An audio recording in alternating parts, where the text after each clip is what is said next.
Nipah வைரசுக்கு சிறுவன் உயிரிழப்பு. மத்திய சுகாதார குழு கேரளா விரைவு. கேரள மாநிலத்தில் பரவி வரும் நிபா வைரஸ். கேரள எல்லையில் கண்காணிப்பு தீவிரம். நிபா வைரஸ் தொற்று தமிழகத்துக்குள் பரவாமல் தடுக்க நடவடிக்கை எடுக்க வேண்டும். முன்னாள் முதல்வர் OPS வலியுறுத்தல். பொறியியல் படிப்பில் விளையாட்டு வீரர்களுக்கு 2% ஒதுக்கீடு அடுத்த ஆண்டு முதல் அமல். அமைச்சர் பொன்முடி தகவல். கௌரவ விரிவுரையாளர் ஊதியத்தை அந்தந்த மாதமே வழங்க வேண்டும். தமிழக அரசுக்கு அண்ணாமலை வலியுறுத்தல். சென்னை கடற்கரை தாம்பரம் இடையே நாளை முதல் 55 ரயில்கள் ரத்து செய்யப்பட்டுள்ள நிலையில் கூடுதல் பேருந்துகள் இயக்கப்படும். மாநகர போக்குவரத்து துறை அறிவிப்பு.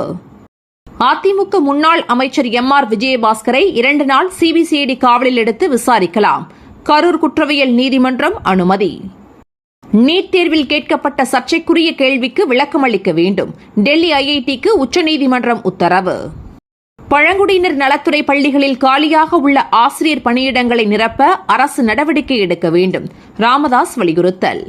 தமிழகத்தில் கள் விற்பனைக்கு விதித்த தடையை நீக்குவது குறித்து ஏன் மறுபரிசீலனை செய்யக்கூடாது?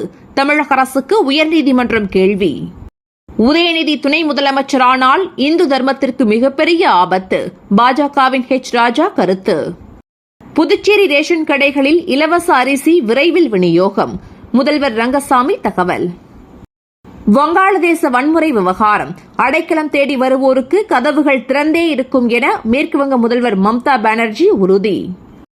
நீட் தேர்வை முழுவதும் ரத்து செய்வதற்கான எந்த பரிசீலனையும் மத்திய அரசிடம் இல்லை.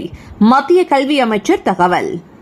சுதந்திர போராட்ட வீரர்களின் வாரிசுகளுக்கு வங்கதேச அரசு பணிகளில் 30% இடஒதுக்கீடு ரத்து. உச்சநீதிமன்றம் அதிரடி உத்தரவு. தினம் தினம் நடக்கும் முக்கிய நிகழ்வுகளை சுருக்கமாகவும் தெளிவாகவும் தலைப்புச் செய்திகள் வழியே அறிந்து கொள்ள QLN நியூஸ் சேனலை சப்ஸ்கிரைப் செய்யவும்.